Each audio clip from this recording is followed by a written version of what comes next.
না দেখুন, আমাদের সভাপতি একটা কনসার্ন ব্যক্ত করেছে, এটা ভালো কথা, কারণ আমরা চাই যে বিরোধীরাও মান না খাক, কিন্তু জেলায় জেলায় গ্রামে গ্রামে তৃণমূল কংগ্রেসের নেতাদের যে দৌরাত্ম্য, এই যে 21শে জুলাই বাস দিতে পারবেন না বলে কারো কাছে 77,000 টাকা চাঁদা চাওয়া হচ্ছে, এবং আমি আগের দিনই বলেছিলাম আপনাদের প্রেসের কাছে যেটাই হবে ফ্রিতে বাস দিতে বলা হবে, শুধু তেলের দাম, কোনো ক্ষেত্রে তেলের দামও দেওয়া হয় না, এবং তাদেরকে বাধ্য করা নিজের রোজগারের ঘাম, মাথার ঘাম পায়ে ফেলা টাকাকে তৃণমূল কংগ্রেসকে জোর করে নেয়া, তৃণমূল কংগ্রেসের পক্ষে জোর করে নেয়া, এর বিরুদ্ধে মুখ খোলার সাহস সবাই পান না।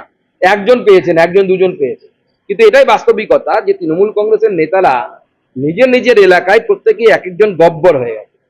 এবার যারা এই গব্বরের অত্যাচারে ঠাকুরের মতো হাত হারিয়েছে, তারা তো জুতোই পেরেক লাগিয়ে অপেক্ষা করছে, যেদিন বেটাকে বাগে পাবো সেদিন গব্বরের মতো পিষে মারবো। এটা concern, we are really concern about the TMC worker as well as the leader.